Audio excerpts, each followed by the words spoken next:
everybody, and welcome to another episode of the Imaginary Boys podcast. I am one of the two hosts, Mr. Habanero. I have a secondary host who is also beautiful, sexy, even though I didn't describe myself that way, but I'd like to always include those words because they are absolutely true about this particular amazing, sexy, beautiful, just absolutely entertaining man, Mr. Lettuce. How are you doing, beautiful, sexy Mr. Lettuce? I'm doing great, man. I am absolutely not sober right now, so fun times will be had by all. I'm sure. I'm sure Who that who driving car? Oh no, bear driving car. How could that be? I was actually debating this a couple of days ago when I was thinking about the fact that the podcast was coming up in a couple of days.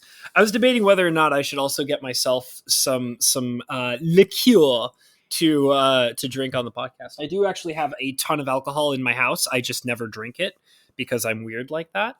All the alcohol that I have in my house, which is an obscene amount, it's basically a whole liquor cabinet full of liquor, was all given to me for free, and I don't drink any of it because I'm not much of a drinker. You're waiting for that sexy party. Kind of. I actually have a bottle of very fancy alcohol that has been sealed and untouched. It's like I think it's like a $200 or $300 bottle of Jameson. And I've had it for almost a decade now, and I still have not opened it or touched it or anything like that. So Nice. Yeah, I don't know what I'm saving it for, but I still have it. So again, the sexy party. Yeah, one day I will have a super sexy party with all my whole liquor cabinet will just be hauled out, and we'll just get we'll get swifty, I suppose. you in your sailor outfit and a bunch of girls in their bikinis. Yeah, like that episode of Family Guy. Yeah, the sexy. Yeah, that's what I was getting at. That's what I figured you were getting at. His sexy parties. Let's have a sexy party. Yeah, man. So there'll be you know what? Let me know ahead of time, and I will do my best to acquire some alcohol for me to drink while we do a podcast one night. And yeah, no problem. I know Cinder said he was he thought it would be fun to do a drunk podcast with us sometime. We could definitely do that. That's definitely something to plan for in the future. Yep. So speaking of plans, man, yeah. Got any plans for the ringing in the new year? Probably working, even though I hate saying that because New Year's is my favorite holiday. How is it your favorite holiday, man? Why is it my favorite holiday? New Year's seems like, I don't know if this is just me being old and jaded and kind of a curmudgeon, but I mean, out of all the holidays in the world, like completing one orbit around the sun. Mm-hmm. Yeah. Okay. That would always feels weird. Now, when I was younger, I used to like to watch the ball or the apple drop on TV. Sure. But that was mostly because that was like the only time my mom would let me stay up that late. There's something about bringing in the new year and like starting fresh and new, and just like New Year's Eve has always been like the super crazy party hard night for me. And I mean, I've done Christmas parties, Halloween parties, all sorts of different kinds of parties. But New Year's Eve was always kind of like the 100% always dedicated to partying holiday for a long time for me. Like, for me, that was the 4th of July. Oh, yeah. Winter parties are never that fun. I mean, I don't know. Like the 4th of like for me, like New Year's is just kind of a special Valentine's. Mm-hmm. Like you get smooches, maybe perhaps. Yeah. I think I've talked about it a little bit before. When I was a teenager, I probably talk about it too much. I'm probably like some person who's like, "Oh yeah, this is how cool I was." When I was a teenager, I was kind of popular, and hung out with a lot of other popular people. So I got invited to, in my high school days as well as my early college days, I used to get invited to a lot of parties. And we used to get pretty wild and crazy, and we would get very, very drunk. And I mean, like some of them, like some of the parties I would go to, like, like the classic joke of like, you watch like an episode of 90210 and they have like those insane parties that can't possibly exist. Um, I've been to a couple parties like that during that time in my life, and where it's just like 100 people all stuffed into like practically like a mansion style house almost. I had one friend in particular who used to have a big, beautiful house that we used to throw parties in all the time. I And mean, that's cool mhm. and everything, I guess. I guess, I don't know. I guess my friends didn't wait till like special days to throw parties like that. Yeah, If it was a day that ended in a Y, we yeah, did it. yeah. Like, and here's the funny thing: we never did anything like party wise Hmm. during like the school holidays. Like, we never got together or did anything Hmm. like during the during the 2 or 3 weeks that we had off for winter break. Hmm. Hmm. Mostly because half of that's Christmas, and people are doing family shit. But like New Year's would be a prime time for like your local for like your D&D group to get together and just spend 3 or 4 nights playing D&D or doing a LAN party or something like that. Right. No, we never did that shit. Like during like when we didn't have somewheres to be the following Monday. Hmm. Like if we didn't have to sober up real quick, Yeah. or just not bother with that part to get to school the next Monday morning. Hmm. Like, we didn't bother. We didn't feel the need to throw the party. Hmm. It was kind of weird. So that might be part of the reason why I just don't see the point in New Year's. I do have some minor New Year's plans. Hmm. I'm gonna go get some smooches. Cute. Okay. Um, It's like I was like expecting something else, but well, I mean, I can't necessarily like guarantee anything else like that. yeah. Uh, I bought some stuff to make some barbecued cocktail weenies. Okay. So I'm gonna throw those in the crock pot, and that'll feed us for a day and a half. Okay. Okay.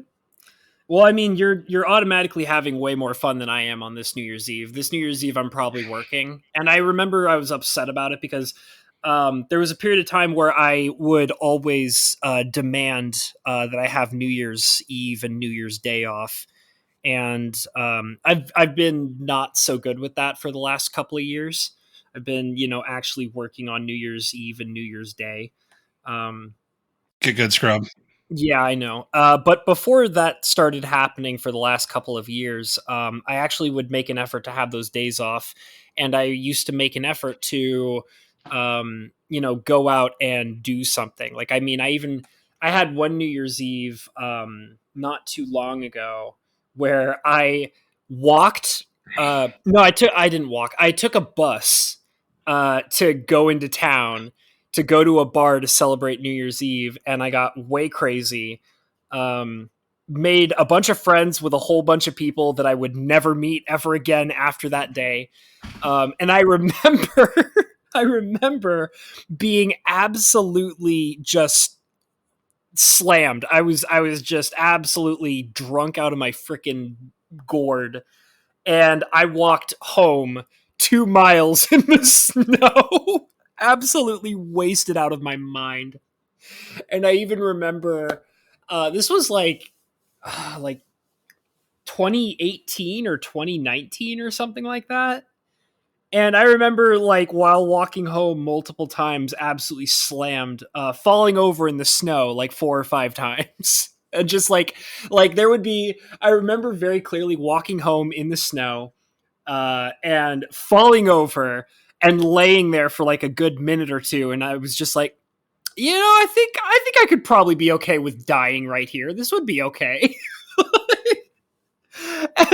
and my drunk brain would have to be like, no, it's the new year. You have to live. you must climb out of the snow and live. Yeah, I don't have that problem. What, the you don't have the problem of demanding to pull yourself out of the snow and continue living? Yeah, I don't leave the house to get drunk.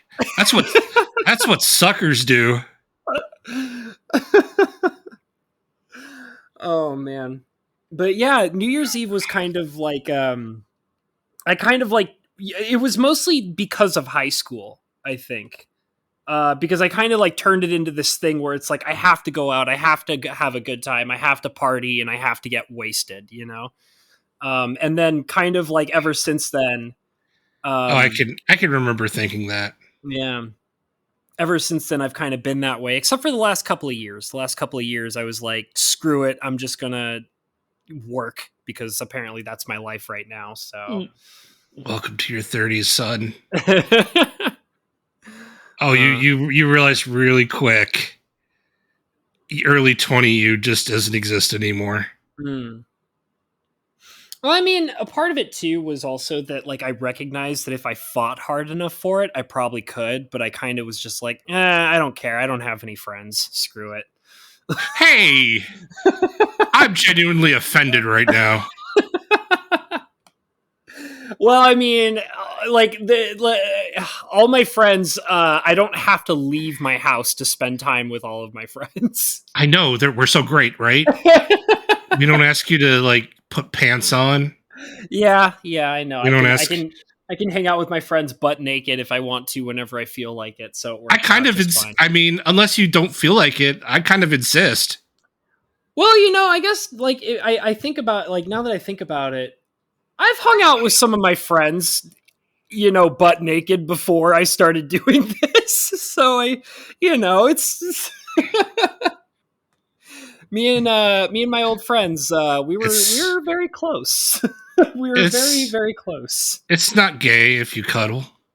No. It's you know, it's like me and a good friend, we used to talk about this all the time, especially when we were picking up ladies. We used to talk about this a lot to the ladies we were trying to pick up at the bar.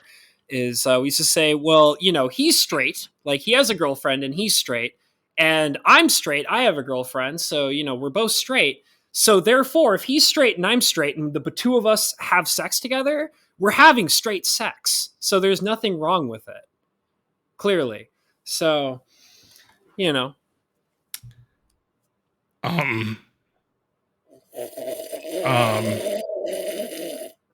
Yeah, there we go. Anyways. It's not gay if you do it for your homies. He scratches my back, I scratch his. It's fine. It's totally fine. I mean, one pleasantry away from a nut in the mouth. Hey man, like people are hating until they get those naked foot massages in the hot tub, okay? So, I don't want to hear it. Ooh. Look at you being all sensual. There's actually, with that comment said, there's one particular person I hope is not listening to this episode right now. Hi, Dad. Actually, that's not who I was thinking of, but that's fine too. Hey, Dad. I'm actually convinced that probably after around the Pen 15 episode, I don't think my dad listens to this podcast anymore. That's sad. It's whatever. It's fine. That's sad. This is I'm going to tell you right now. Like, we've been doing this for almost a full year. You've put in some pretty good work on this one. Well, thank you. I appreciate that. If you were my child, I would be very proud of you. I would print out your podcast and I would post it on my cubicle wall. Hang it on the fridge. No, like at work. Like, I would just like, I have a little cubicle with some wall space. I'd print out the podcast and I'd Aww. Because I'm a boomer and I don't know how computers work. You know, you just say the word and I will send you the thumbnail of whatever your favorite podcast is. And you can print that out and pin it on your cubicle No, it only works if you like go to youtube.com and hit print on Chrome. Like, we don't want it has to you have to be able to see the full podcast. Just like the wavelength, like you get the whole like the No, not the wavelength, just the screen capture of the thing playing on your screen. I like that. You know, a lot of people don't know this, but the Pen 15 episode, it has a little dick butt hidden in there. If you've ever noticed, I don't know if anybody's ever noticed that before. I haven't noticed it. Yeah, there's a dick butt hidden in the thumbnail for the Pen 15 episode. I'm really proud of it. Oh man, now I have to go. No, I'll have to go look for it later. I'll get some dick butt. Love dick butt, man. Everybody loves dick butt. I mean, yeah. If you don't love dick butt, you just go right now. There's the door. You may leave. Please exit. Comment, like. You can't dislike anymore. Yeah, there's no point. Go yourself on the dislike, but like, comment, subscribe, and then get the f out. Yeah, just go. Just go. We don't actually have any use for you if you don't like the dick butt. Oh, it's so funny. I sometimes wondered, because I remember like working really hard on the Pen 15 thumbnail and like putting a little dick butt in there, and I like posted it later, and I was like, I wonder if anybody's ever going to see the dick butt that I hid in here.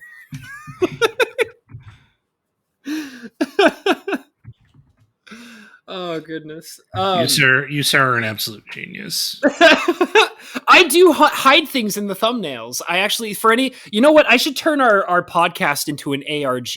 You know, augmented reality game. Yeah, man. Because like, so there's actually a collection of multiple of the thumbnails for our podcast have images, like secret little images hidden in them that you have to look really hard to find. Like, for example, I think the first one I ever did that with was, what was it? The remember when we did the episode that was all about NFTs and Bitcoin and stuff like that? Yeah. That was like episode like 3 or 4 or something like that. I actually have a bunch of like, I have like a secret image and message hidden in that thumbnail, specifically for the purpose to like be like, make it look more like an NFT. Basically, that was the whole joke behind it. So there's a secret little image hidden in the NFT thumbnail, and I just told about the dick butt in Pen 15, and I can't think of any others off the top of my head. But there's like at least 2 or 3 other thumbnails that I did where I hid secret little images inside the thumbnails, hoping that maybe somebody would find them. But so there you guys go. There's your homework. Go and see if you can see if you can look at the thumbnails for those episodes, and let me know if you can see the secret images I hide in them. Because this is an educational podcast, and you just got some homework. Yep, that's right. Welcome to the Imaginary Boys ARG. Lovely Miss Rebecca. That's right. Now that we know that you're listening. Yeah, now that she listens to the podcast, now that she officially listens to it, yeah. Welcome aboard. Yeah. Welcome to whatever the hell it is that we're doing over here, right? She sounded like that she got really into it in a very short amount of time. It sounded like she was giving you some clever ideas tonight, huh? Oh yeah, no. We're actually going to use one. Yeah. Just because I know she's listening, and this is something that she's really curious about.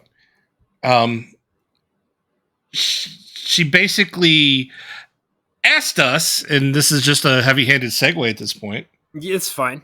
I did it on purpose. That's like why I was like, well, Miss Rebecca has some ideas, doesn't she?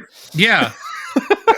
And other listeners, if you want a podcast to kind of be directed and catered towards you, you can hop on the comment section and just ask some questions, or you can join us on our Discord. Link in description below. Link will be in the doobly-doo. Yep. And you can join the discussion, and if you ask us a good enough question, we will 100% use your question as a topic for a podcast, just like lovely Miss Rebecca, who asked me, do we have sexually anything that we consider to be a hard limit or something that is a fetish that just instantly gets us going? So it's either a fetish that is absolutely no, or a fetish a fetish that's absolutely yes. Yeah, so basically, is there a hard limit, like somebody else's fetish, that if they dropped it on you, you're just like tap out? Okay. Or, a fetish, like if somebody dropped it down and you're like, fuck yes, ma'am, nom, nom, nom, nom, nom, nom, nom. And I guess another part of this is like the best and worst sexual experiences. Mm-hmm. I guess it also kind of ties into that topic. So, as New Year's Eve is often a time where people imbibe some alcohol and they spend time with loved ones. Sure. Or people they just met at a bar. Practically the same thing, I understand. Or a street corner. Once again, practically the same thing, I understand. Same thing. And, they take them home for some kissy, smoochy, sucky action. Okay, all right. By the way, ladies and gentlemen, I'm going to remind you that I'm a high-functioning alcoholic, and this episode was brought to you by alcohol. I was actually worried that I was going to have to step in and be like, we're not actually sponsored by whatever the hell he's about to say. But if it's alcohol in general, hell yeah, I'd say we could be sponsored by alcohol in general. Yeah, this episode was not sponsored by, but brought to you by alcohol. Brought to you by alcohol in general. You drink it. It's not good for you, but you're gonna drink it anyway. Oh man. So, So, Mr. Habanero. Yeah, lead me in, brother. Reel me in. Put me on the hook, line, and sinker, and pull me right in. Let's go. Is there? First of all, I get the feeling from you is that you're an insatiable ladies' man. You are beating off. You are beating the ladies and dudes off because sure. Yep. Mm-hmm. With a very large stick. Yeah, definitely. That's totally the life I live every single day. You're just dripping with oozing charisma and affability. Yeah. Yep. Yeah, that's my life, man. Clearly. By the way, drunk lettuce is an asshole. Yeah.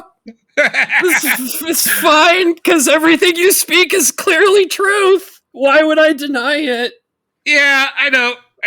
So, yeah. So, let's say you have a man or woman. Sure. Getting ready for some hokey pokey. Okay. What is there something that they could do that would just like completely kill the mood and cause you to give them bus fare and send them on their merry way? What is do you have any kind of hard lines, and would you care to explain them to Miss Rebecca, who absolutely must know? Well, I have two that I can think of right away. One of them I'm willing to explain. One of them I'm not very comfortable with explaining. Oh, anything that you're not comfortable with explaining, you absolutely do not. Yeah. Because I'm going to tell you right now, I'll go ahead and tell everybody, there is a story that that I do have that I will never share in a way that is publicly recorded. Yeah, there's one that I have that's like that as well. There's a story, and if you ever see me on the street, pull me aside and ask me about the story, and I'll tell you honestly. Are you sure that you want to be telling people that? Oh, sure. Sure. Okay, man. Okay, so I have been recognized in public from my work with I thought you were going to say from this podcast. I was like, damn, dude, I didn't know we were that big that fast. No. I mean, I get recognized in my bedroom from the podcast. My girlfriend's like, "Hey, you're that guy." Do that thing you were talking about in episode 22. Bruh. Yeah.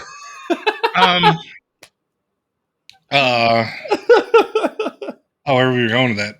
No, but we both met on the Magic Historians streams. Oh, that's cool. I've been publicly recognized for my 6-color video. Yeah, that's a good one. That's so classic. It's sad that it's not allowed to be played anymore. Yeah, it's sad that those aren't a thing because the community really gave some good ones. Yeah, that was really fun. But I've been publicly recognized as the dude in the shower. Yeah, that was a classic, dude. People started like recreating that too after you did it. Like, do you remember? Oh God, what was his name? I think people doing shit in the tub and stuff like that. Yeah, do you remember Caveman with the 3 other dudes? Wasn't it Caveman? Yeah, that was so classic. Yeah, I was like, well, I mean, at least we're Magic players and people know we bathe. Yeah, it's true. It's true. Yeah, man. I own a shower. Here it is. See, I turn it on and get inside. I use it. Y'all have seen my titties. Now there's going to be like you have like 2 or 3 listeners who have never seen that because it's been a while. Yeah, they all want to see it now. No, they're gonna be like, oh, I missed out on his like. Really, him? He's been in the shower. Yeah, we used to have a live. Well, not a live, but we had a video footage of Lettuce taking a shower, and I mean, there's a nipple that hangs out. It's pretty sexy. People have seen my nipples. You've seen my balls. Yeah. Yep. Ask and you shall receive. So anyway, no, I'm not. I'm not that nervous to not tell somebody in private. The problem is like I just don't want it just publicly out there because it is kind of disgusting. Yeah. So like things I say no to that are just like that shrivel up my little best friend. How dare you call it little? That's true. I'm sorry. Put some goddamn respect on its name. It's true. Gigantic Wienosaur. Yeah. So the one thing that that definitely turns me off that I don't want to give too much context to, but I should just say it is like I'm not going to tell the story behind it, but crying is super not sexy at all from anybody when it comes to sexual encounters. Well, you're just a total respecter of woman. Well, yeah. Well, like I said, there's a whole story behind it that I'm not comfortable with telling. But listen, if you're a lady or a dude, especially if you're a dude, don't cry during sex. Just don't do that. Okay? Just please do not do that. Yeah, don't. So people, if you're having sex with habanero, don't cry. Yeah, he doesn't. He because boys don't cry. Yeah, just I like, and I don't care what gender you are. Please don't do that. That's very not, especially for me specifically. That's super duper not cool at all. And just to show how different we are. I'm a firm believer in the lap dance is only better when the stripper is crying.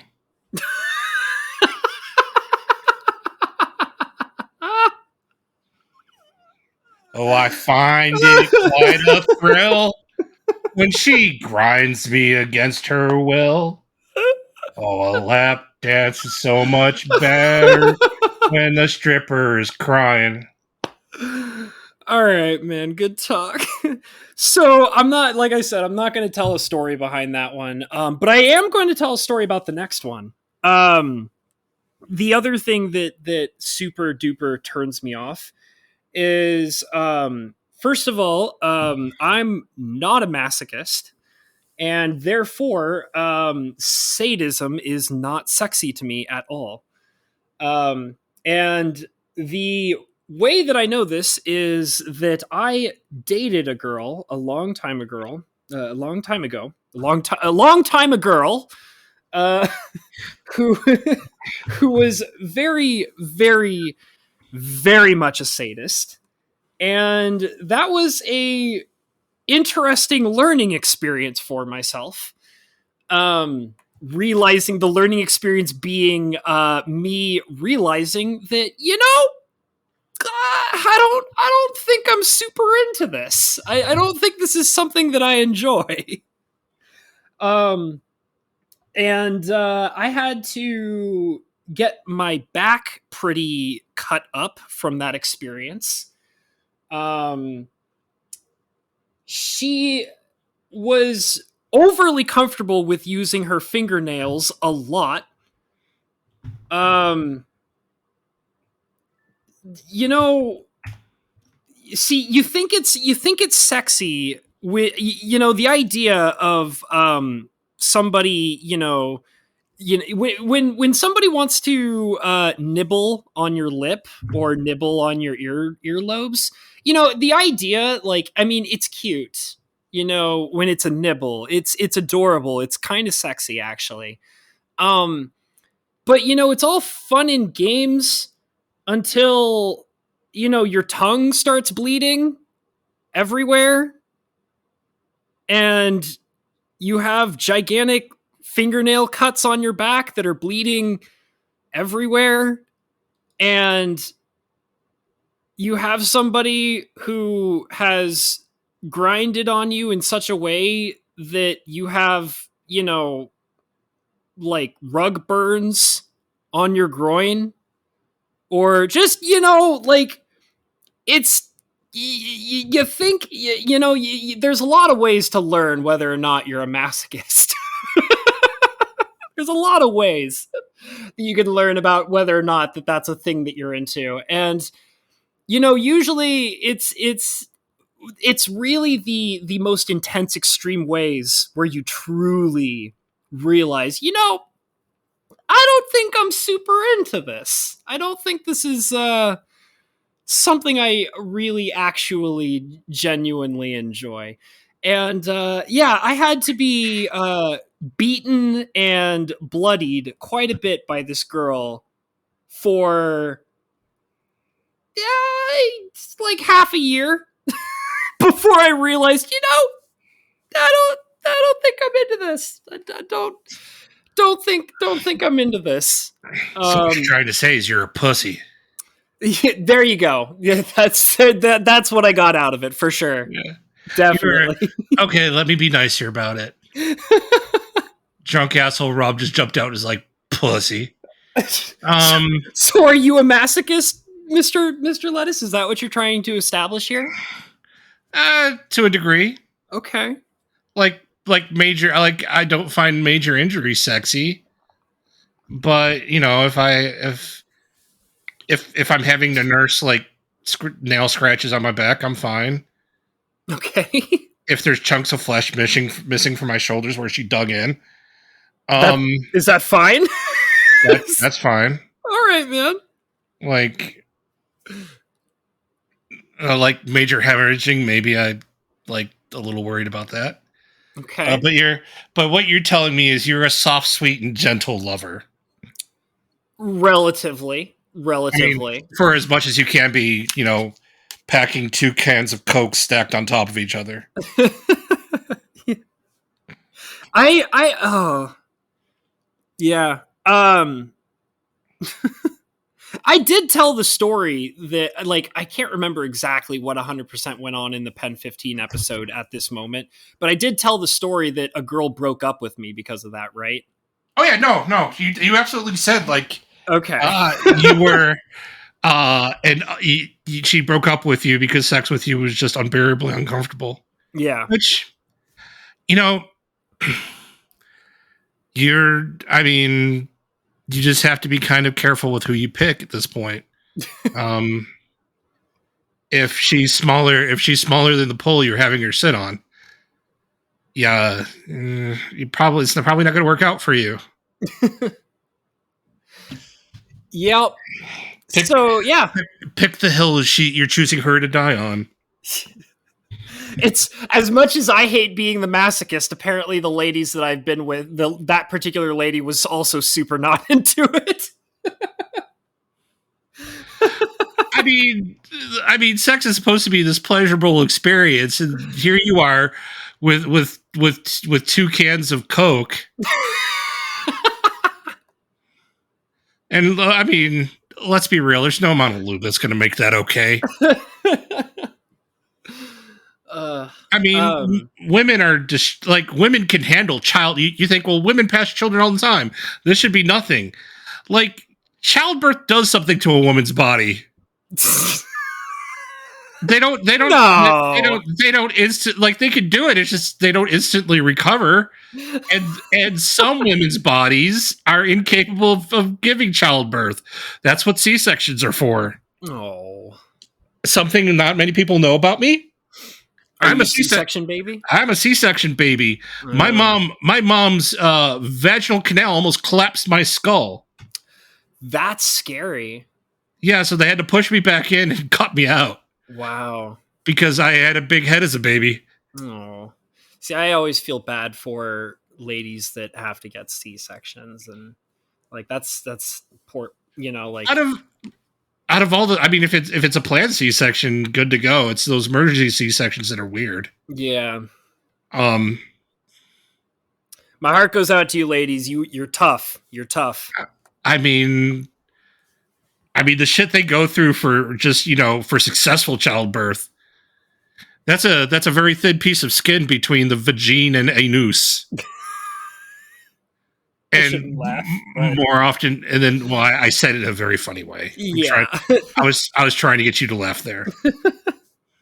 More often than not, it does not make it intact. So yeah.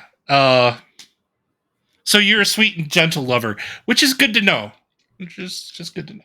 Yeah, yeah. Like I said, Sundare in your. I mean, see, the thing is like, tsundere doesn't necessarily mean that you're a sadist. No, I mean, but it's quite often implied.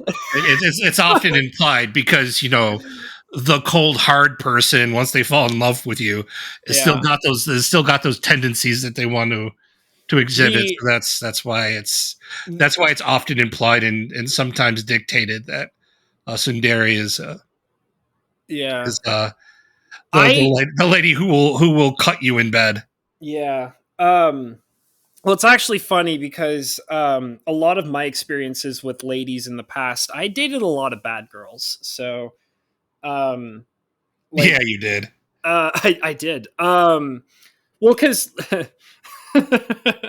a lot of them were not exactly loyal ladies.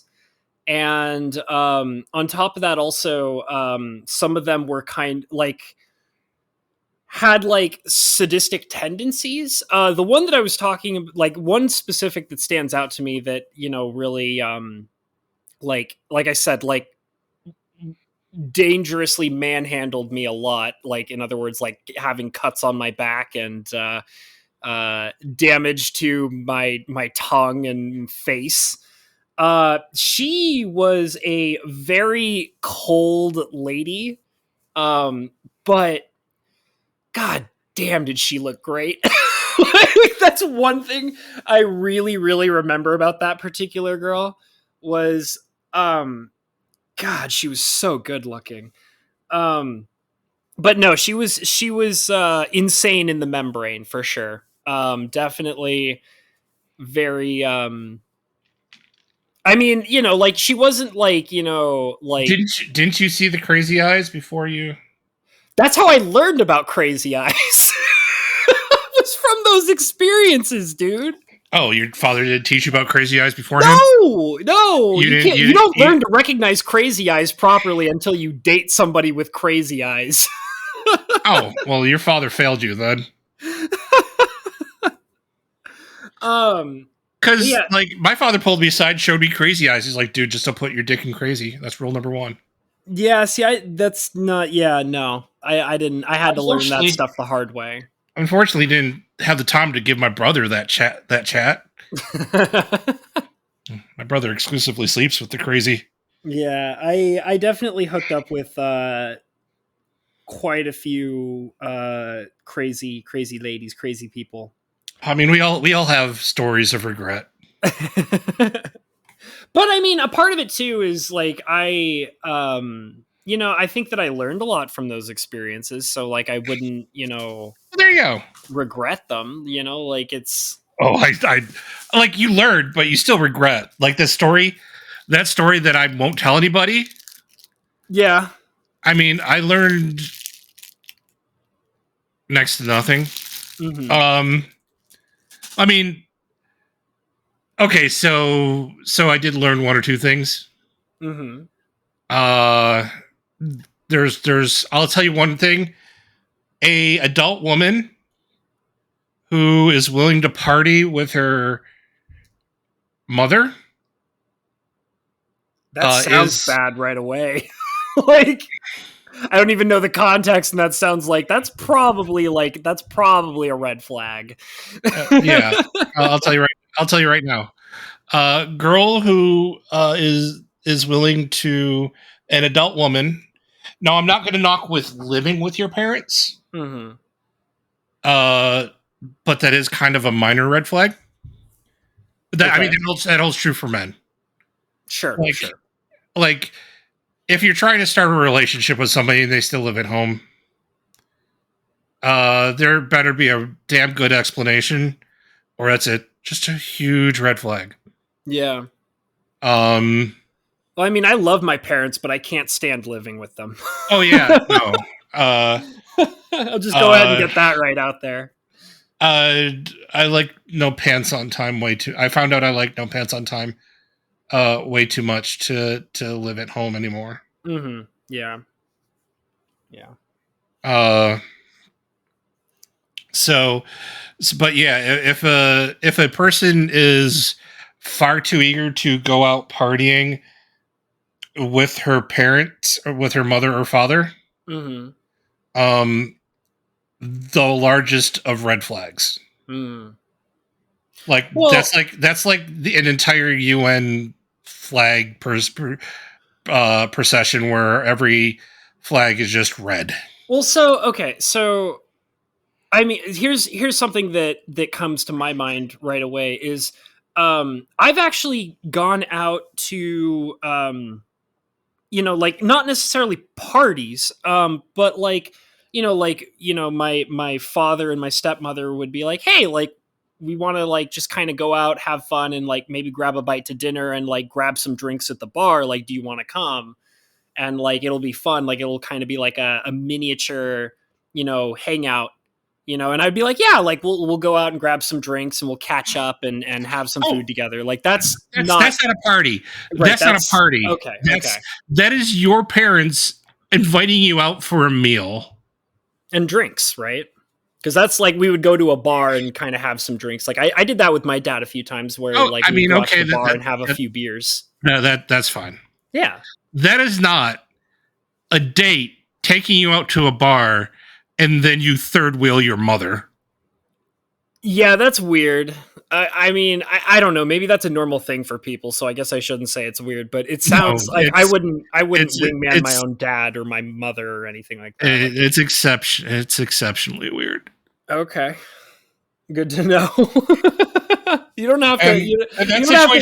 Go too deep with this if you don't want to. Well, no. This is as far as that story's going. Okay, man. Okay. That situation ends up nowhere's where you want it to go. Yeah. Unless you specifically know where it's going and that's where you want it to go. Right. So I told you like my two major things are no crying and no sadism. So what are your was basically like ladies who, or I should say people who party with their parents. That's one of them, right? For you? Well, no, that wasn't. That's not necessarily just a hard line. No. Mm-hmm. That's just a red flag. Sure.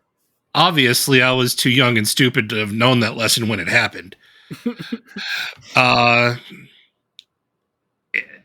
if it were to happen in the future, there is a very small chance that relationship goes any further.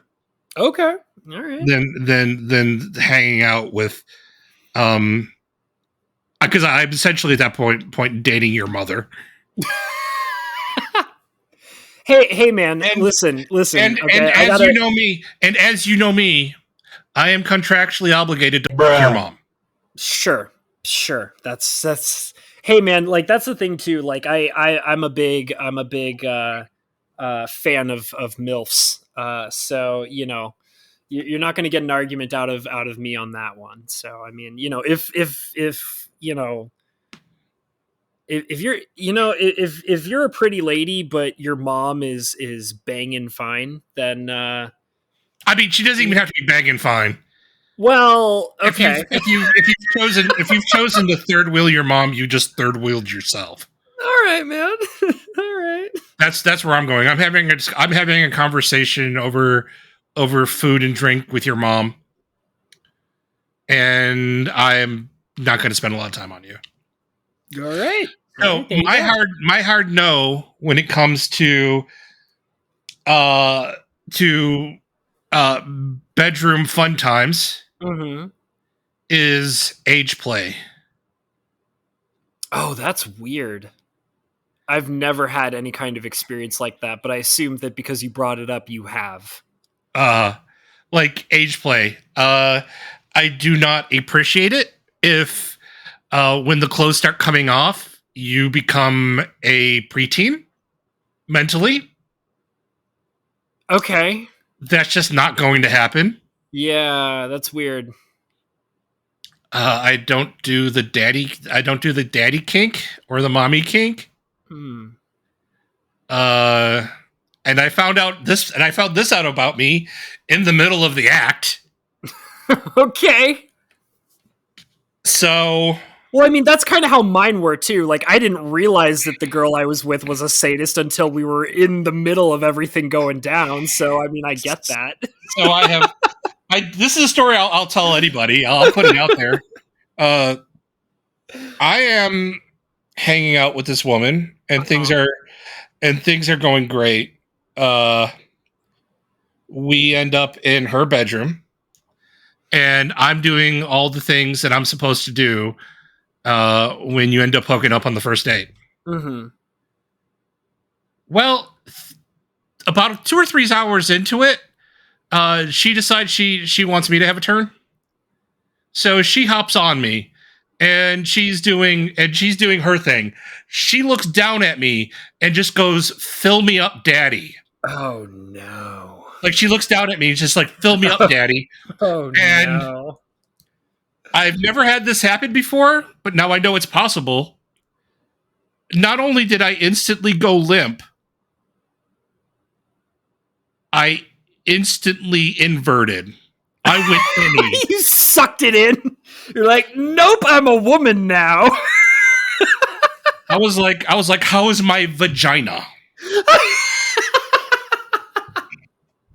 This is how, and she looks down at me like, because she's crying and she's like, I don't feel it anymore. And I'm like, yeah, you called me a daddy and it went back in.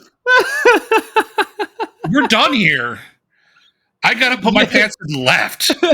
Here's $5. Call a cab and go home. Oh no, I was at her place. Oh, okay. Give me $5. I'll call a cab and go home. I wasn't drunk. Okay. I mean, she was wasted, but I wasn't drunk. So she's like, "What happened?" I'm like, this was after she asked me if I was in, like at the start. because Yeah, sure. that always happens. I'm like, yes, I'm in. She's like, oh, okay. It's like, how is this? I'm like, I don't know. You tell me, apparently.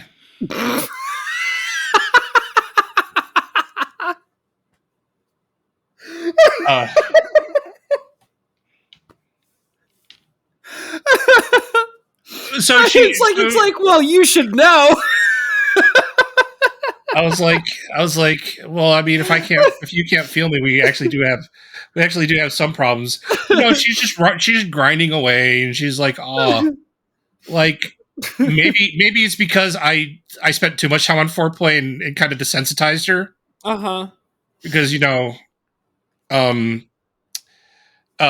when you sit, that has a tendency to happen. You get the mustache ride. You get kind of a rug burn a little bit.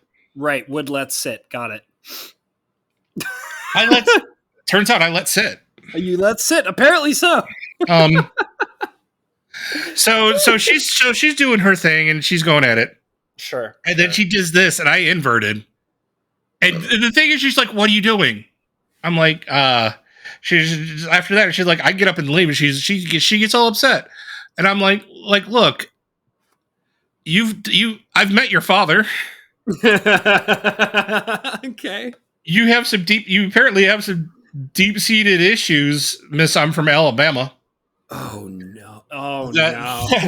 That you need to work out. I can't continue anything with you because you're going to call me daddy again, and this is not going to work out for me. Yeah. So I just got up and left. Yeah. So I don't do the age play because I take that kind of thing very seriously. Yeah. I'm not going to mess with somebody who's like mentally deficient. Sure. Doubly so if you're going to cosplay as somebody who's mentally deficient. Mm-hmm, mm-hmm. Like I'm not going to that's just not going to do it for me, and I don't want any part of it. Wait, I just realized cosplay is somebody mentally deficient? Well, I mean, you're in an adult relationship with somebody who is very obviously an adult.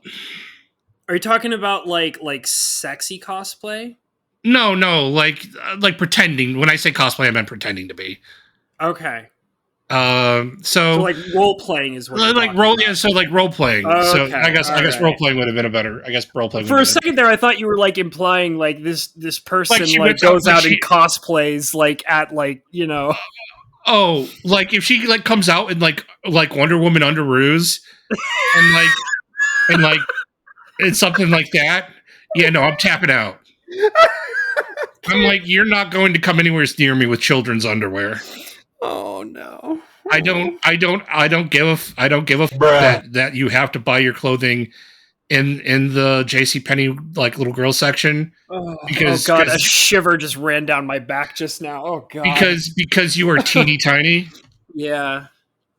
I mean, I've never had those kind of experiences, but I think I get the impression that would probably be something I would not be happy to see. Like, I mean, if yeah, but if you like flip the mental switch, and then you go from being in your 30s to being 13, and you expect me to be turned on by that, yeah, you've got another thing coming. Yeah, I just because I get that, because I don't know, I don't know where it comes from, because sometimes I wonder if I'm because we've talked about our many times we've talked about our opinions on the protection of children, and I actually don't even fully understand why 100%. It's such a big humongous deal to me, and then I hear people say no, that's actually the correct normal thing. You know what I mean? And it's it's when I see any kind of, and I feel like you're the same way, when I see any kind of implication of that kind of stuff, it genuinely bothers me, and it's no, this needs to stop. So well, I mean, you're a man. You are kind of hardwired to provide for and protect children. Yeah, yeah.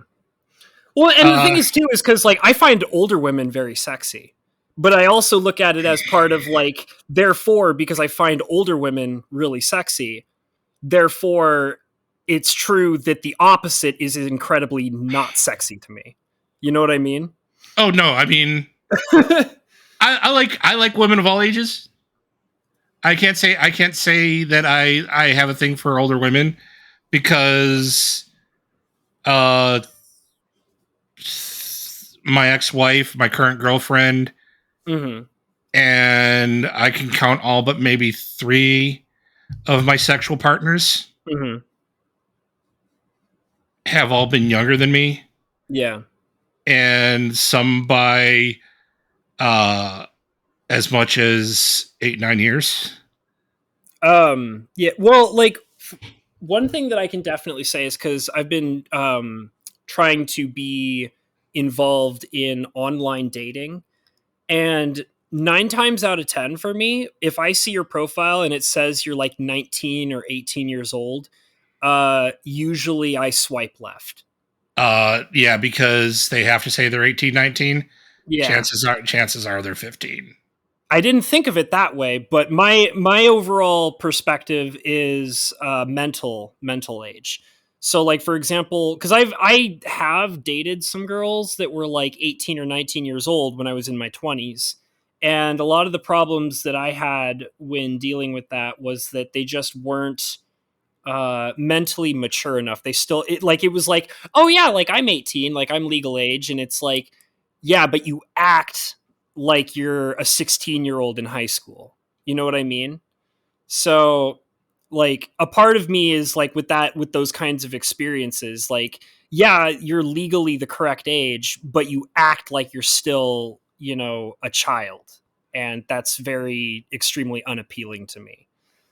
So usually it's like, like if, like I said, if I'm looking at your dating profile and it says you're like 18 years old or 19 years old, I'm probably going to swipe left because my brain automatically says like there's a very high likelihood that this person still acts like they're in high school. You know what I mean? I So mean, but let's be real. I've met women older than me that act like they're still in high school. I'm, yeah, I get that. I guess it's always a It's gamble, but I feel it's like there's just like a higher chance. You know what I mean? right, right. Uh,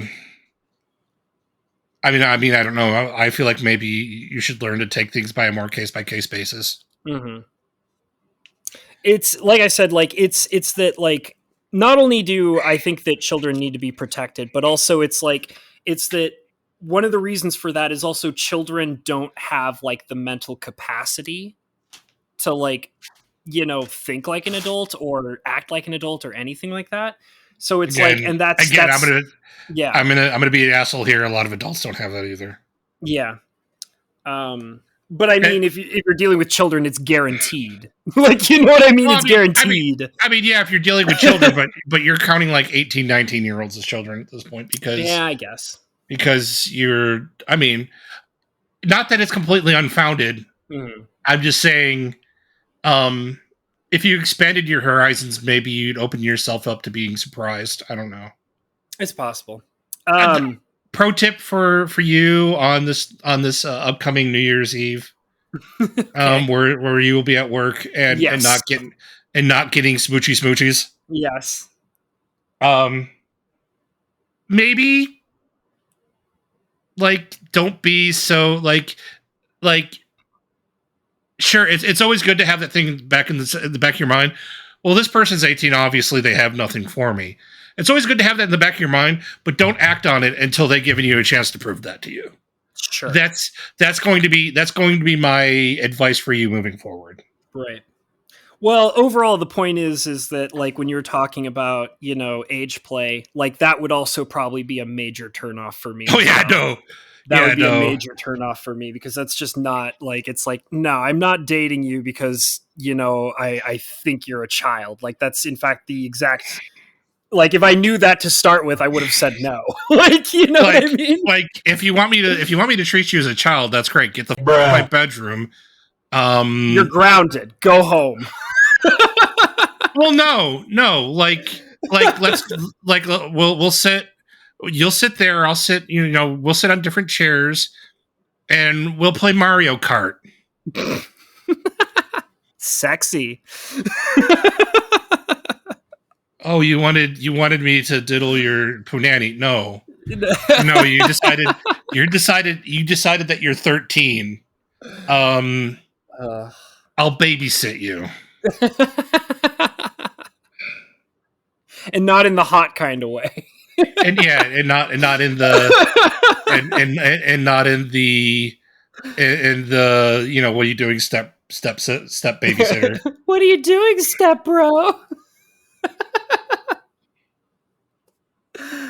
Well, I'm sorry you had to deal with that. I luckily have never encountered a lady that has been that way. But here's the funny thing. Mm-hmm. As far as sexual partners go, she's one of the few that were older than me. she was older. She was older than me by about 9 months. Okay. Out of all the women I've ever been with, she was one of the few that were older than me. She did do the age play thing, but she did the daddy thing, and I'm like, oh, nah, dude, nah. Like breeding kink is okay. I'm mostly shooting blanks at this point in my life, so whatever you want to do the breeding kink, that's fine. Okay. And I'm pretty sure she's sterile too at this point. So, like, you want to do that? That's fine. Submissive or breedable? Yeah, that's. And to be let's be perfect. And to be perfectly honest, I don't handle the whole BDSM thing. Oh, okay. So you're like I don't do the dom sub thing. Right. No, I get that. Like I said, like I didn't realize that that's how I felt until I had to experience it, and I'm like, nah, I don't. It's been about a year now. I think I'm not good. even the physical interaction part of it, just the mentality. Right. Like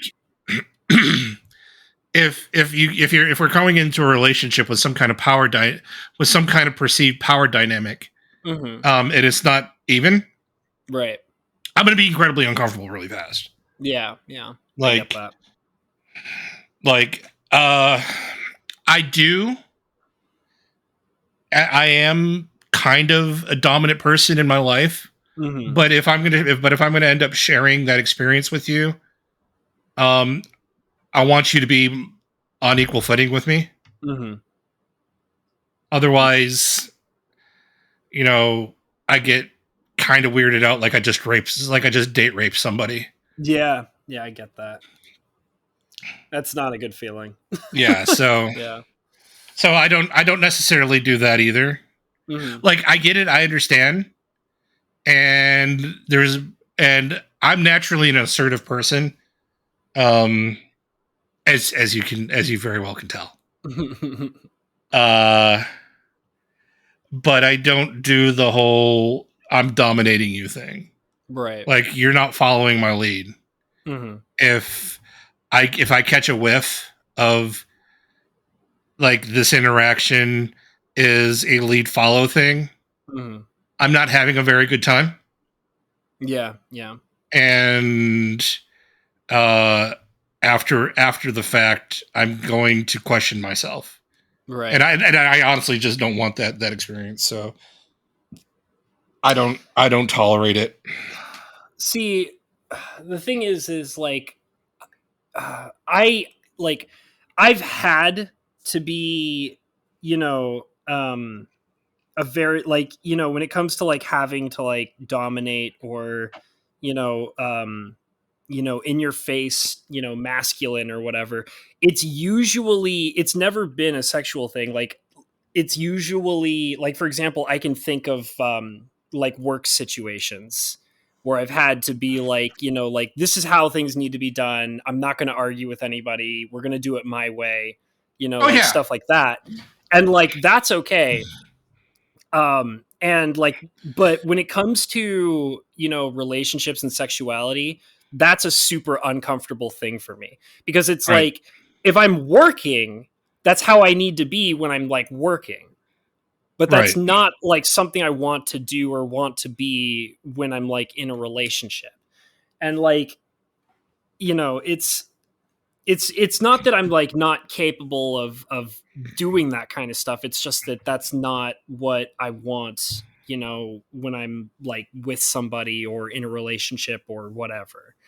So, you know, I get that. Like it's, you know, like you don't want to not be on equal footing with somebody because it's like, you know, because then there's like a whole thing of like, well, you know, this girl is getting turned on because I don't respect her.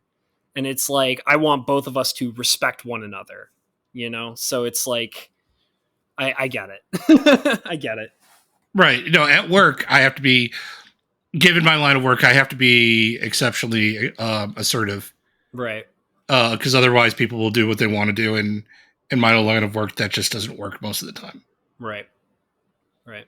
Like we have policies, we have procedures. I have a way things have to be done in order to get them done. Mm-hmm.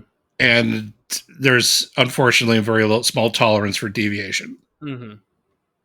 Yeah, I get that. Sometimes I wish it wasn't that way, but it is what it is. Yeah.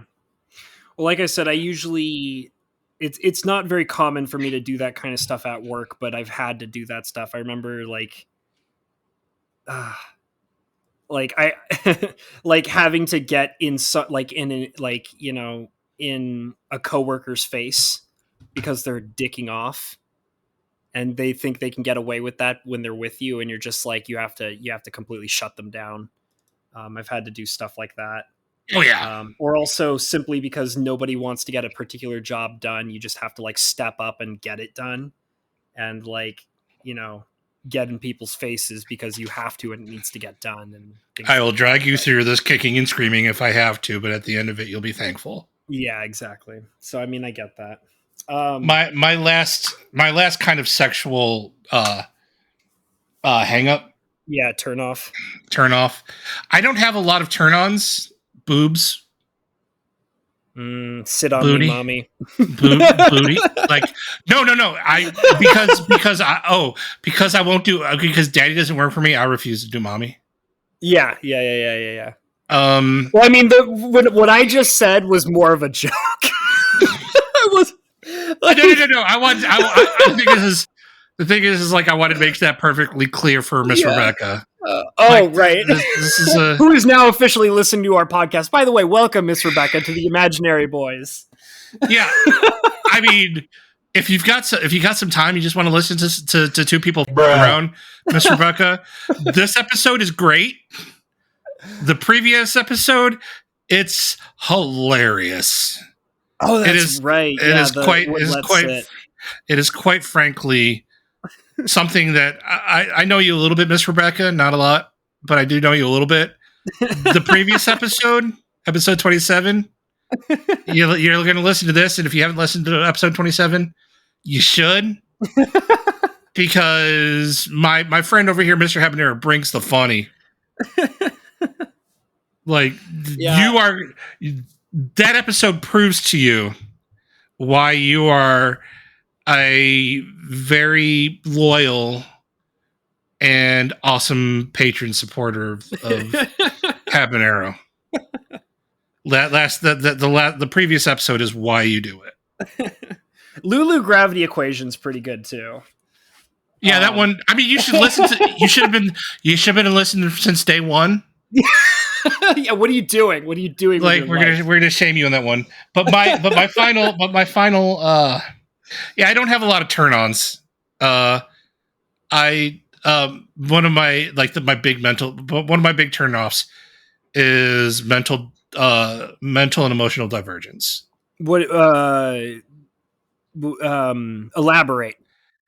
I will not have sex with somebody who is retarded. Oh, wow, I didn't even think about that. That's a big no-no for me too. Down syndrome. Yeah. Like, I don't like I won't do it. See, that's never crossed my mind because I've just never had to think about that before. But yeah, that would be a big no-no for me as well. Furries. See, See, I'm I not see. okay. I count furries as a mental divergence, and Mm. no, like you tell me you're a furry, and I tap out super fast. Oh shit! I have a story. God damn it. Me too. Okay, you go first, please, so I can mentally prepare myself for mine. This was like my third or fourth girlfriend. Sure. We know we're hanging out, we're having fun. She tries to get us into a 3-way with her dog. No, that's so not okay. That's not even funny. That's not Yeah, okay. she wants her dog to lick my asshole while I'm riding her. No, that's wow. That makes me feel so much better about my story. That's not okay. Yeah, no, I was like, and when I found out, I'm like, yeah, no, your dog stays outside. And she's like, no, he's got to come in. And I'm like, toodles. I know you can't see my face. My mouth is agape, dude. Yeah, no. So That's furry. not okay. And before anybody comes into the comment section going, not all furries are zoophiles. I mean, yeah, I get it. I understand.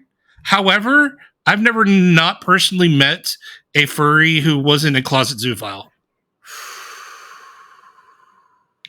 Like, if you have the fursuit thing and you want to yiff with me, no. Yeah.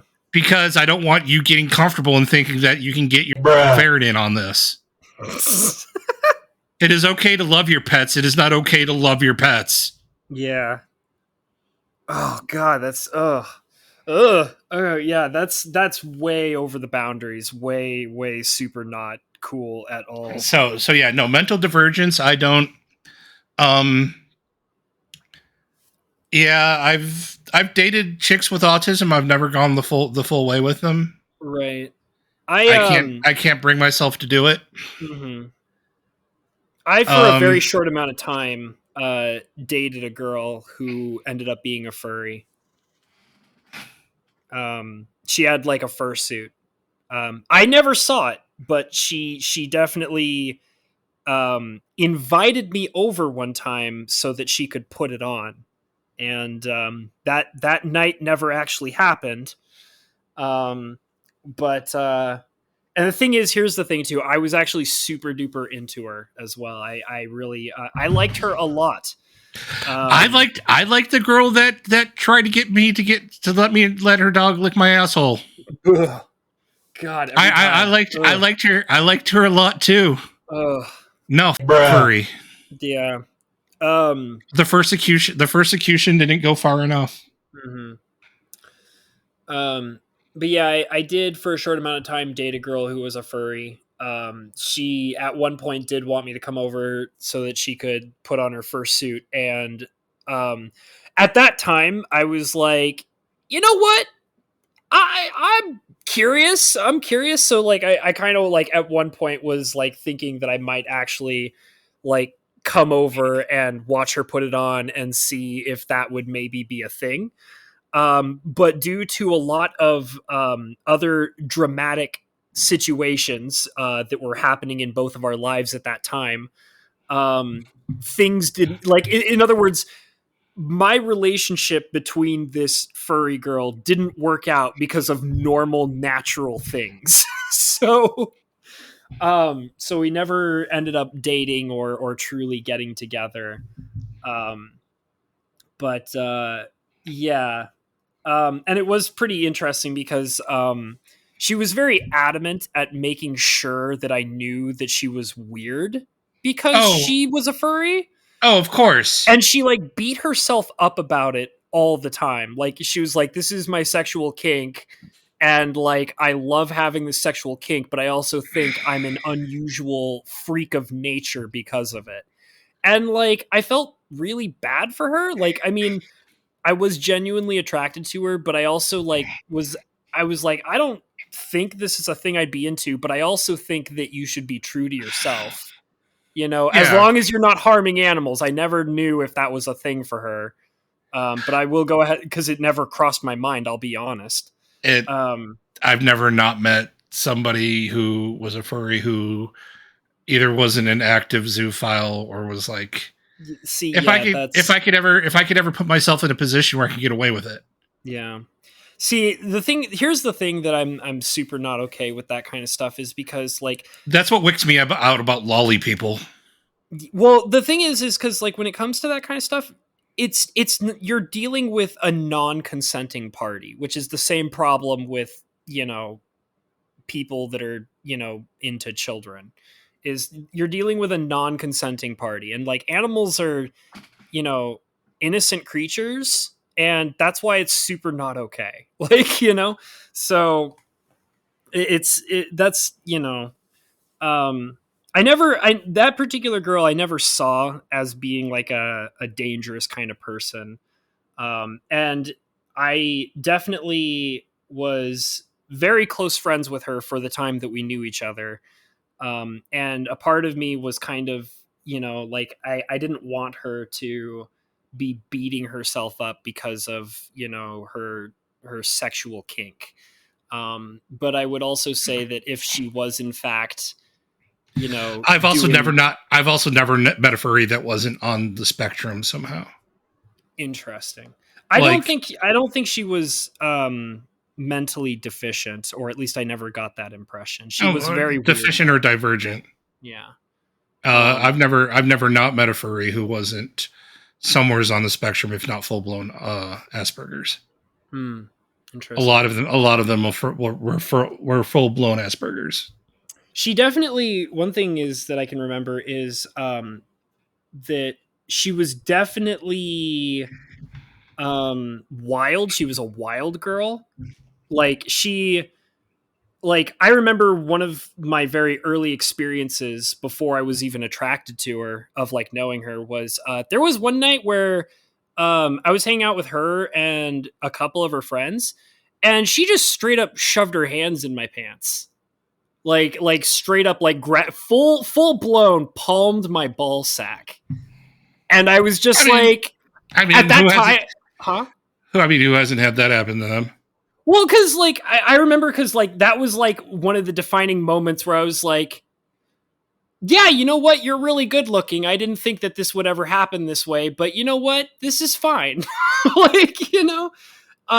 So she was, and she did a lot of other crazy wild things like that she didn't give a fuck about. So, so she was definitely an interesting and very wild lady. And at that time, I was definitely like, as I kind of experienced more and more of it as it went along, I was like, yeah, this is actually kind of hot. But then it was like about the time where it was like, oh yeah, I have like a full blown fursuit in my closet at home. And I was like, maybe, but not sure if do want. Like this could be like the defining moment as to whether I figure out if do want or not.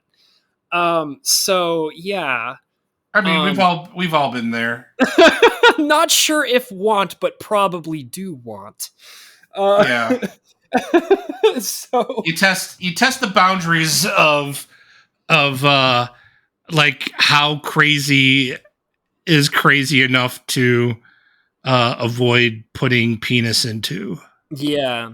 So that is a struggle that every young man suffers through. Sure. In their quest to grow up. Sure. I didn't have that much of a problem with it because I took my father's lessons to heart and was like, I'm a very crazy hardliner. Like, no. Well, I never had that lesson, and I dipped into quite a bit of crazy. So if you have just a little bit of the crazy, sorry, I'm just no dick for you, I suppose. You're cute and all. Uh-huh. Probably can get way better dick than what I can offer you anyway. But I'm sorry, I'm gonna have to refer you off to somebody else. Could I recommend you a psychiatrist? Have you considered the therapy? I hear praying it away sometimes works. One time at band camp. uh, Oh man. and the thing is like the furry chick was also the band camp girl. Oh, that's yeah. Well, I mean, but that's like appropriate, right? Like, isn't the whole thing is the band camp girl's crazy? The band camp girl. No, not all of them. Okay. But you know, you're just asking to increase your risk at that point. I mean, I've met some band chicks who were perfectly fine and normal. I mean, outside of trying to vaginally insert instruments. Interesting. I mean, you know, like I never dated a band chick, so I wouldn't know. I mean, if you are if you're just the type to not let your dreams become memes, I guess anything can be a dildo if you try hard enough. I mean, yeah, yes. There's no way I'm going to argue with that. I've had women confide in me that they've used a handful of markers wrapped in plastic wrap with a rubber band tied. Dude, come on. That's classic B. Like, that's not weird to me. You know that's not weird. That's just B being B. that was a real life person. That wasn't B. that was a flesh and blood human. That was a flesh and blood human telling me about her experimentation as a child. Listen, if a girl like came up to me, okay, well maybe that would be a little weird. But if I was relatively on a confidant kind of level with a lady and she came up to me and she was like, "Yeah, I stick, Sharpies in my butthole." I'd be like, "All right, whatever. Tell me something actually juicy and maybe I'll give a shit." Okay, so a Sharpie is nothing. We're talking expo markers. Multiple.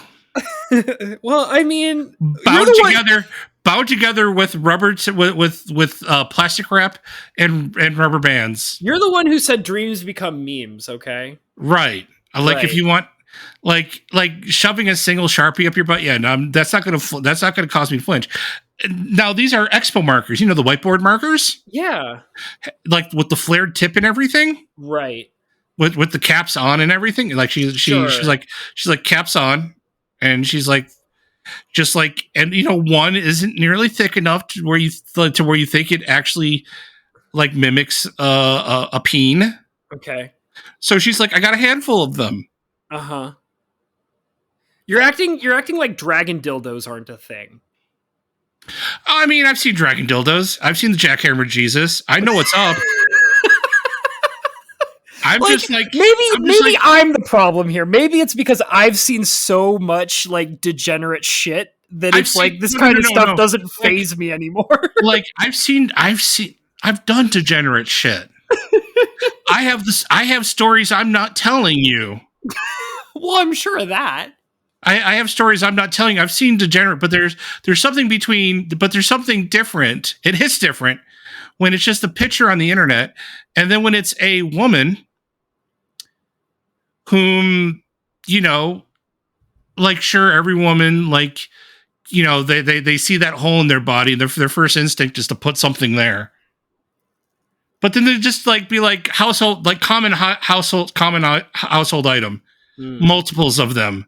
And you go in there, and you go out, you go through like a single Sharpie or a single marker. That's nothing. She went out of her way to engineer something. She took multiples. So you physically saw her do this, is what you're saying? No. She explained to me in vivid detail. Oh, okay. Like at that point, she had me. She didn't need the dildo, but sure. I had fingers. Okay, man. You're right.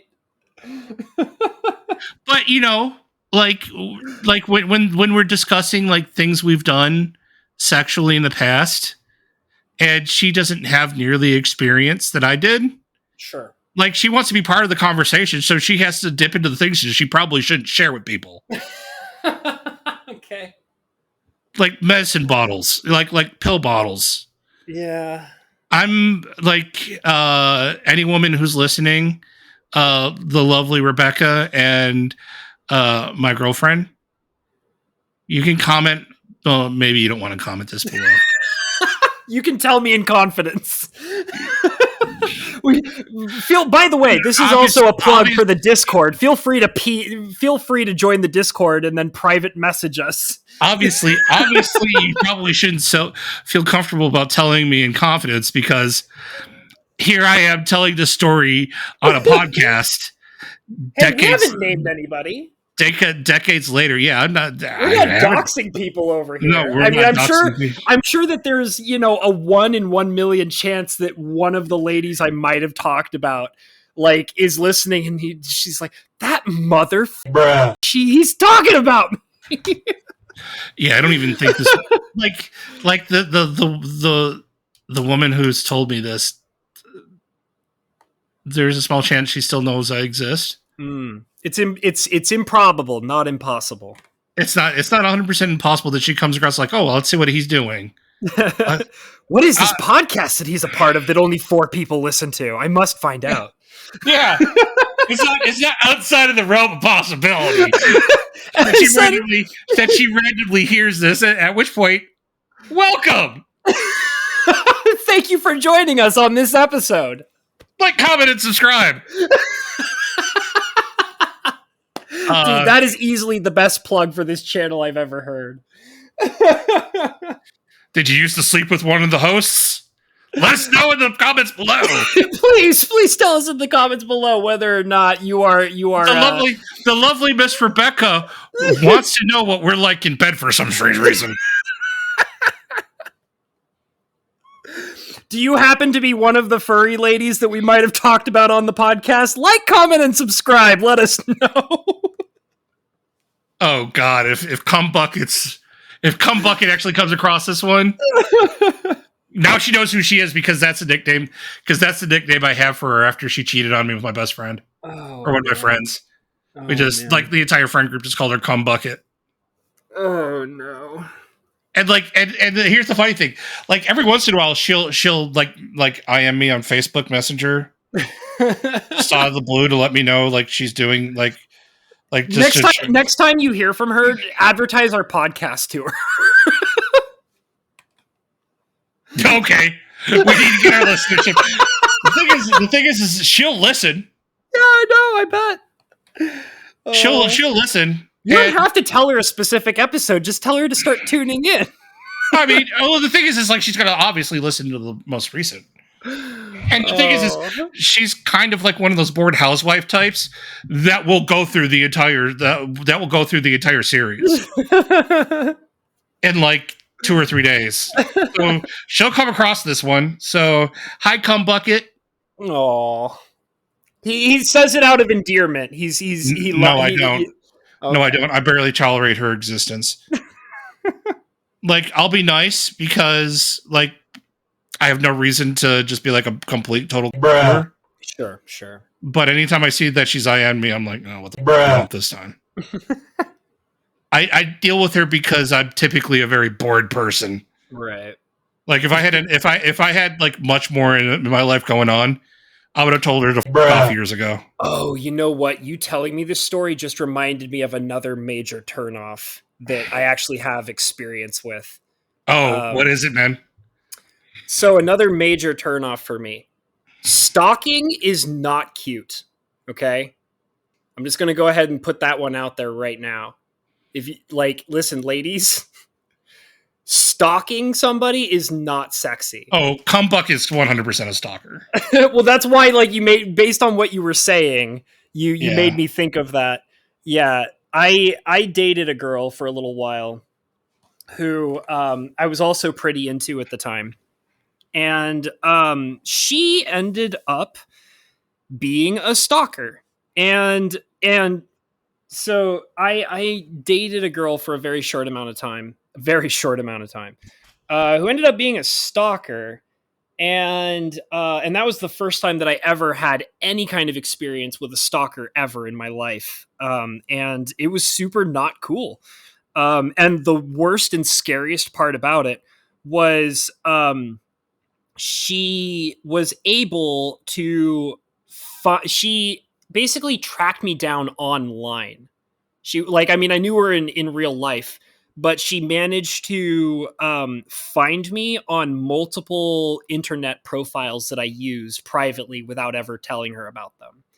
So she like not only stalked me in real life, but she also cyber stalked me. Nice. And oh, it was actually very spooky, and I did not like it at all. She wanted another go around on that D.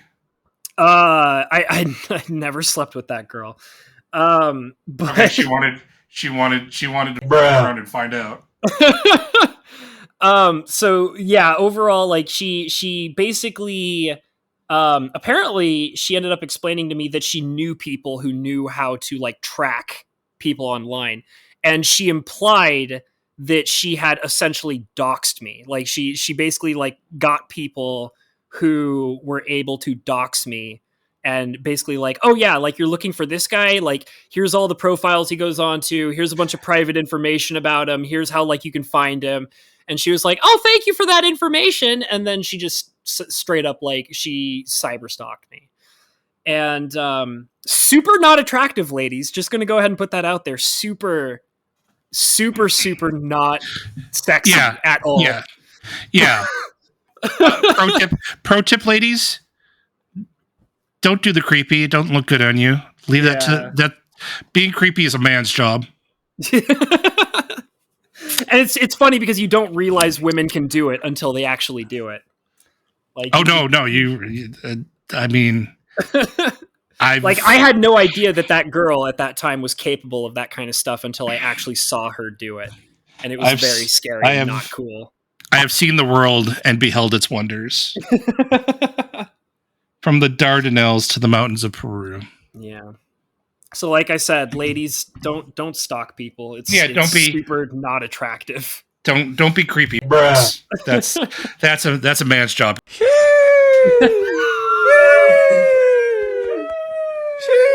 All right. I'm not going to condone that. That was an episode. Yeah, it was. Oh god. Yeah, so do you want me to wrap it up, or is there anything else you wanted to throw onto the table while we're at it? No, I'm pretty sure I just got us canceled. Yeah, it sounds like you did. I might have to cut that out in post because that was really bad. Yeah, I might have to put a big fat bruh right there, like bruh. Oh man, I feel bad. No, it's fine. No, I don't. No, you don't. Nah. You know that I put the bras in so you can do that stuff. Right. Like, there were some really weird bras in the last episode. Like, you brought some things, and I'm like, I mean, I guess. I don't even remember. I mostly whenever we say bruh. Whenever we say bruh, guaranteed bruh. No, I get the bras for that one. But last episode I said bruh. Don't crack. Oh yeah, I did bruh that one. You brought the bruh. Yeah. I was nervous about that one. Yeah, no, I get it. I guess that's getting a bruh again as well. But I mean, it's a common saying, because let's face it, African Americans. Yeah, they're like, listen, I've seen some very sexy ebony ladies. Are you kidding me? No, I'm just saying they're men and women both age beautifully. Yeah, they do. They have nice big booties a lot of the time too, which is A-okay on my book. I'm known for my booty too. Yeah, I'm a big booty fan. Yeah, I mean, well, I might, for New Year's Eve, I might send you a booty pic. I'm not going to request it. I've learned my lesson. I'm not going to request that you send that to me. Okay, that's fine. All right, then you're not getting. I mean, I'd be wearing like clothing. I'm not going to show you my bare ass. I mean, with the basketball picture, that was, Okay. I had no choice on that one. I can't just show you my crotch and be like, oh, there's my balls. You're like, what was that? So you had to actually see my balls. You asked for it too. Yeah, I did at that time, which is why I'm not requesting this right now. You're not requesting it. I might give it to you out of the kindness of my heart. Okay. You're like you said you said you love a big booty, and I just want you to be happy for your New Year's. Happy New Year, sweetheart. This is the sound of these are the wails. This is the wails of a woman who's getting exactly what she wants. All right. Let's wrap this shit show of an episode. So, oh God. First of all, thank you all for being here. We really appreciate you. Lovely Miss Rebecca. Yeah, welcome Rebecca to this shit show of a podcast we have over here. Now, if we could just get Maz to listen, that ain't gonna happen. Come on. Yeah, she's too busy being a skank. Anyways, thank you all so much for being here. We do genuinely appreciate all of you who participate, whether it's through just listening or commenting or, whether you're, supporting me financially or whatever. We appreciate every single one of you. You guys are genuinely, truly amazing. So thank you for being here. I'm going to say all the normal things, which is, if you haven't already, please hit that like button. Go ahead and subscribe if you're not already subscribed. Hit that notification bell if you haven't ring-a-ding-dinged it already. And think about maybe leaving a comment down below. We've definitely given a lot of food for thought in this particular episode, especially considering that this is a viewer request. Well, kind of a viewer request. I guess she's now a viewer, so I guess, it's technically a viewer request. But yeah, if I didn't have evidence that she listened and might listen to this episode, we probably wouldn't have done this. Yeah, it's true. So, if you give us really good ideas, we do act on them, in the podcast. So definitely comment down below, give us ideas, or just chat about whatever we talked about, or just let us, acknowledge your existence within our podcast, and that'd be great. So check in the description below for all the wonderful links. There's PayPal, there's Streamlabs. The Discord link is down there if you want to join the Discord. That's also a great way to be in touch with us. And there's also the wonderful, wonderful Patreon with the wonderful, wonderful, Patreon members that we have, which include Mr. Bo Falcon, Fajouk Enterprises, James P., the absolutely adorable and lovely Miss Rebecca, as well as Scorpageist. You guys are absolutely stupendous. Thank you for supporting us in the way that you do. It's greatly appreciated constantly. And you know what? Other than that, we have been the Imaginary Boys. And good night, everyone. Night, people. Don't send me a picture of your ass, please.